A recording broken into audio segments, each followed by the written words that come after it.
Coucou, comment allez-vous? J'espère que vous allez bien. Nous sommes aujourd'hui le lundi 6 avril. C'est lundi de Pâques. Je vous souhaiter tous un bon lundi de Pâques à tous. Profitez de cette journée très ensoleillée. C'est vrai que cette semaine, dans les Hauts-de-France, on annonce des températures avoisinant les 21 avec un grand soleil. Alors, on va pouvoir attaquer tout ce qui est plantation dans le jardin. Profiter et bien préparer son terrain avant les grandes plantations d'été. Mais là, aujourd'hui, je voulais revenir un peu sur la culture des chayotes. Comme on peut voir là, aussi appelée aussi la chayotte, la Christophine ou la chouchou, ça dépend les régions. Les noms sont différents, mais ça reste toujours le même fruit. Comme on peut voir là-bas, c'est un fruit qui a mûri dans la maison entre 2 mois, 2 mois à température ambiante. Moi, j'ai pas pulvérisé, j'ai laissé faire. C'est vrai qu'on peut l'aider aussi à mettre dans un sac, dans un sachet de congélation avec un peu d'humidification pour que ça sorte plus vite. Là, le plan est bien sorti. Là, ce que je vais faire là maintenant, actuellement aujourd'hui, bah, je vais le rempoter dans un pot. Alors, ce que je vais prendre, tout d'abord, moi, je vais prendre un pot de 15 sur 15, la contenance, avec un terreau de rempotage. Et surtout, je ne vais pas oublier de prendre un tuteur. Parce que ça fait des grandes lianes. Et ça fait des lianes de 2-3 mètres.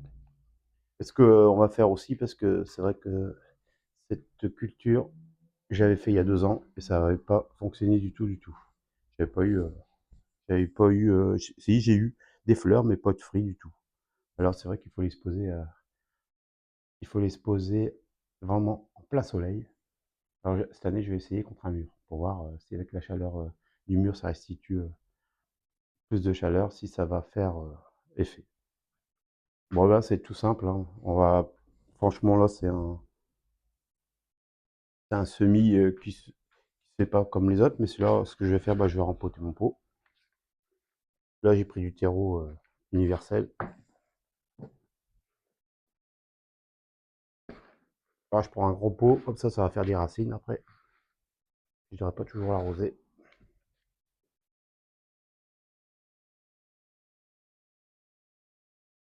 Tasse. Et là, ce que je vais faire, si on voit bien la vidéo, je vais faire, je vais l'enfoncer les 2 tiers dans le terreau.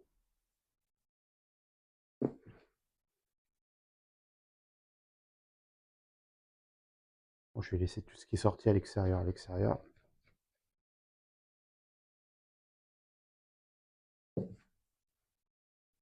Après, je vais prendre un tuteur. Voilà, c'est un tuteur d'1,50 m. L'année dernière, j'avais fait ça avec un petit tuteur.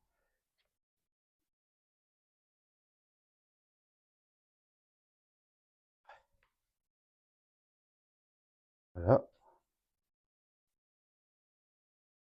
Et ensuite, tout simplement, on va venir arroser abondamment le terreau.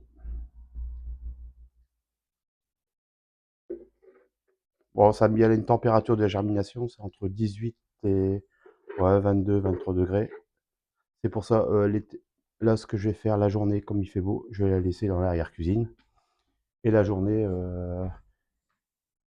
vers 19 h, enfin vers heure modière de soir, je vais le rentrer à la maison.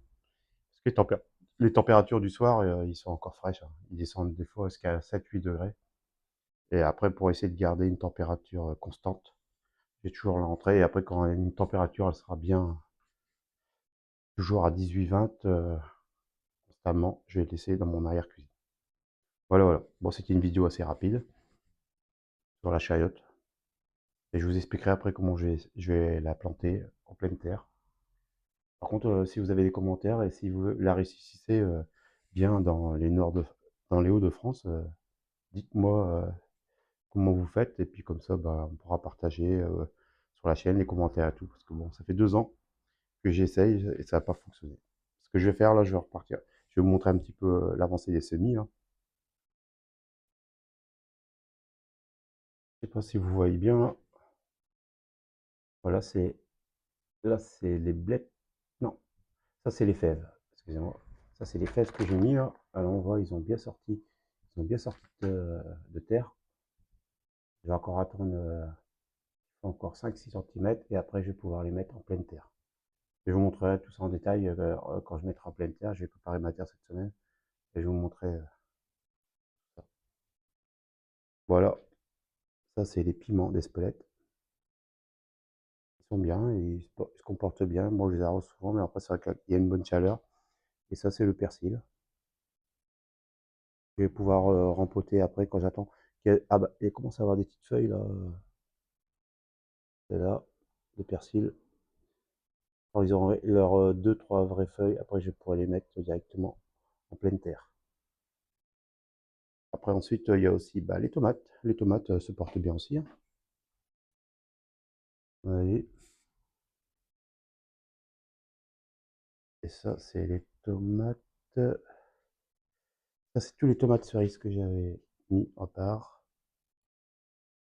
Ouais, c'est des beaux petits plants, hein, ils prennent bien de la vigueur. Et là, on voit les deux premières petites feuilles qui commencent à sortir leur bout de leur nez. Voilà, ça, c'est toujours la terrine. Excusez-moi, ça, c'est toujours la terrine des poivrons. Bah, les poivrons, on peut voir, bah, il n'y a rien de sorti. Alors, cette année, bah, les poivrons, on va abandonner un petit peu. J'irai en acheter directement, ça ira plus vite. Ah, et j'ai aussi,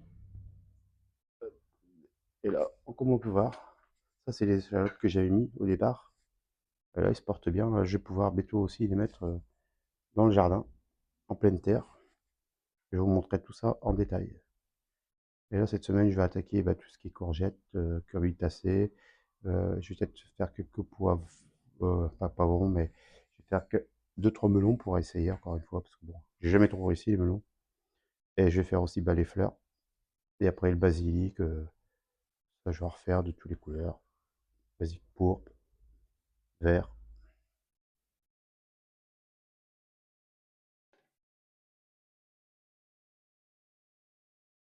Ça, c'est tous des pousses que j'ai faites de laurier en vacances. J'avais récupéré une petite pousse. J'avais coupé une branche et ben là, bah, ça a bien repris là. Ça va faire 2 ans que je l'ai. C'est un laurier blanc. Je vais pouvoir le rempoter aussi, celui-là. Bon, bah voilà. Sur ce, ben, je vais vous laisser. Je vous souhaite un bon lundi de Pâques. Profitez-en bien en famille. Ne mangez pas trop de chocolat. Allez, je vous dis, allez, bye bye. Et n'hésitez pas de partager les commentaires. Ça fait toujours plaisir.